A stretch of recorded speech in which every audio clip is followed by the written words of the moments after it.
अस्सलामु अलैकुम रहमतुल्लाहि व बरकातुहू। दोस्तों, अजीज़ साथियों, कैसे हो? उम्मीद करता हूँ कि आप हालात बाखिर व आफियत से होंगे। मेरा नाम मोहम्मद तालीम और आप देख रहे हैं कारी तालीम मेवाती यूट्यूब चैनल। दोस्तों, आज की इस वीडियो में हम बताएंगे मुसलमानों ने इस देश के लिए क्या क्या कुर्बानियाँ दी है और क्या क्या किरदार निभाया है। ये छोटा सा वीडियो है, इसको पूरा देखना और अपने दोस्तों को भी भेजना।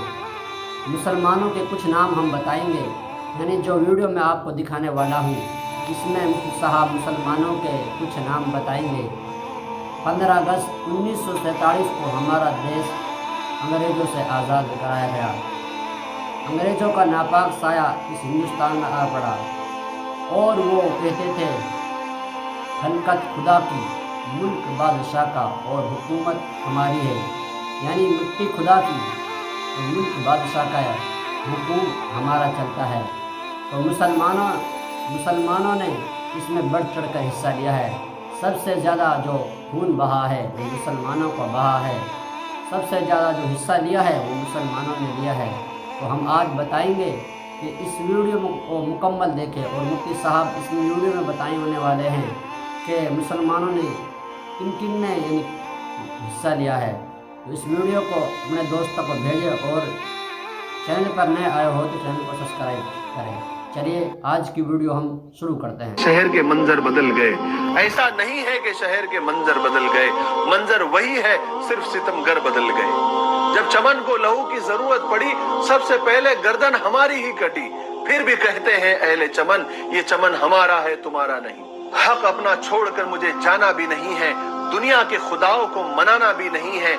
चलना है मुझको बुजुर्गों की डगर पर, हालांकि शराफत का जमाना ही नहीं है। अस्सलामु अलैकुम व रहमतुल्लाहि व बरकातुहू। अजीजान गिरामी, आज का छोटा सा ये वीडियो 15 अगस्त के हवाले से है, जो हमारा यौम आज़ादी है।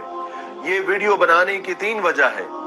नंबर 1 कि हमारी नस्लें और हमारे नौजवान मुसलमानों की कुर्बानियों को याद रखे। हमारे बुजुर्गों ने, हमारे असलाफ ने, हमारे उलमा ने क्या क्या कुर्बानियां दी है उसको याद रखे। नंबर 2, तारीख को याद रखे, क्योंकि इस मुल्क में तारीख को मिटाने वाले, उसमें तहरीफ करने वाले, बदलने वालों की इस मुल्क में कोई कमी नहीं है। हमारे असलाफ की कुर्बानियों को दोहराना इसलिए भी जरूरी है कि कोई हमारे माजी से खेल और खिलवाड़ न कर सके। तीसरी वजह, इस मुल्क के वो फिरका परस्त है जो रह रहकर इस मुल्क से इस्लाम को मिटाने और मुसलमानों को निकालने की बात करते हैं। हम इस मौजू पर गुफ्तगू करके उनको ये पैगाम देना चाहते हैं कि ये जो वसवसे बार बार उनके दिल में पैदा होते हैं कि इस मुल्क से इस्लाम को मिटा देना चाहिए, मुसलमानों को खत्म कर देना चाहिए, वो ये ख्वाब देखना छोड़ दें। मेरी दरखास्त है कि ये वीडियो हर मुसलमान देखे, अपने बच्चों को बताए, अपने फैमिली को बताए, ताकि वो अपने माजी, अपने इतिहास पर फख्र कर सके और उन्हें इस बात का एहसास हो कि इस मुल्क को आजाद करने में हमने सबसे ज्यादा कुर्बानियां दी है। याद रखें, जो कौम अपनी तारीख को भूल जाती है उस कौम पर इनकलाब नहीं, अजाब आया करते हैं। जो कौम अपने बुजुर्गों की कुर्बानियों को भूल जाती है, अपने तारीख, अपने माजी, अपने इतिहास को भूल जाती है, वो कौम बहुत जल्द सफ़े हस्ती से मिटा दी जाती है।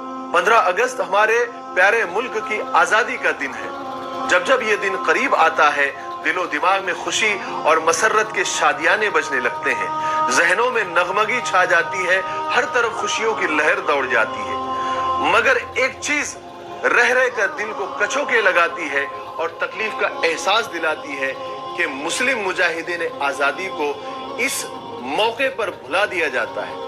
इस मौके पर उनका जिक्र नहीं किया जाता, उनको याद नहीं किया जाता। हम आजाद जरूर है, लेकिन हमारे जहन किसी एक जहनीयत के गुलाम बन चुके हैं। जब जब 15 अगस्त करीब आता है, यौम आजादी करीब आता है, चाहे अखबारात हो, चाहे रिसाले हो, चाहे मीडिया हो, जानबूझकर किसी एक जमात के मुजाहिदीन आजादी का तस्किरा करते हैं, उनके जज्बे हुब्बुल वतनी और उनके मुजाहिदाना किरदार और उनकी हिम्मत और जिगर की बातें करने लगते हैं। सबकी बात की जाती है, लेकिन मुसलमानों का जिक्र गायब कर दिया जाता है। मुसलमान मुजाहिदीन आजादी के कारनामों को नजरअंदाज कर दिया जाता है। भगत सिंह की फांसी की तो बात की जाती है, मगर अशफाकुल्लाह खान को भुला दिया जाता है। जंग आजादी में मराठों की किरदार की तो बातें की जाती है, मगर टीपू सुल्तान को नजरअंदाज कर दिया जाता है, जिनके जिक्र के बगैर जंग आजादी की तारीख ही अधूरी है। लोगों को महात्मा गांधी और नेहरू तो याद आते हैं, मगर मौलाना हुसैन अहमद मदनी, मौलाना कासिम नानोतवी, मौलाना उबैदुल्लाह सिंधी याद नहीं आते। लोगों को सरदार पटेल और झांसी की रानी लक्ष्मीबाई तो याद आती है, मगर बेगम हजरत महल, बेगम जीनत महल और सर सैयद अहमद खान, मौलाना अबुल कलाम आजाद, मौलाना मोहम्मद अली जौहर, मौलाना शौकत अली की कुर्बानियां याद नहीं आती।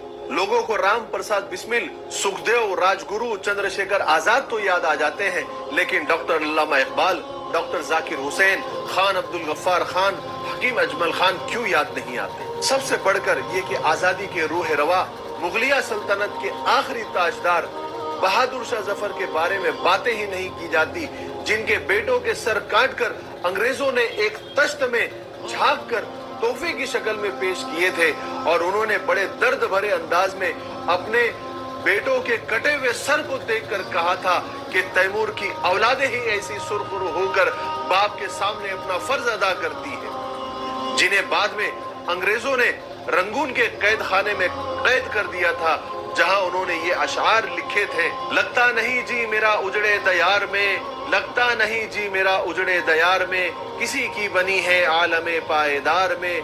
बुलबुल को बागबा से न सयाद से गिला, किस्मत में लिखी थी कैद फसले बहार में।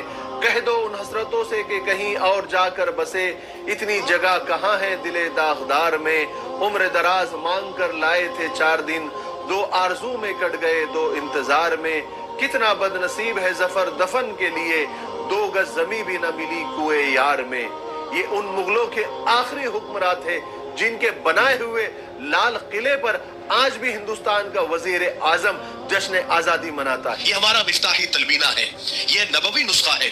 आप सल्लल्लाहु अलैहि वसल्लम ने फरमाया ये पेट की बीमारियों के लिए बहुत मुफीद है, और ये सुन्नत भी है, ग़िज़ा भी है, शिफा भी है, दवा भी है। इसे बनाने का भी बहुत आसान तरीका है। 1 गिलास दूध में 2 चम्मच तलबीना डालकर इसे उबाल ले, खीर की तरह बन जाएगा, और फिर इसमें शहद या शक्कर डालकर आप भी पिए, बच्चों को भी पिलाए। घर में हर एक उम्र के लिए ये मुफीद है। स्क्रीन पर आ रहे नंबर पर आप कॉल करें, आप दुनिया में कहीं भी हो ये आप तक पहुंचा दिया जाएगा। ठीक है, 1 से ज्यादा लेंगे तो कुरियर फ्री है। अगर आप डिस्ट्रीब्यूटर बनना चाहते हैं तब भी इसी नंबर पर आप कॉल करें। मुझे उम्मीद है कि आप जरूर एक मर्तबा क्यों नहीं होता आप खरीदेंगे।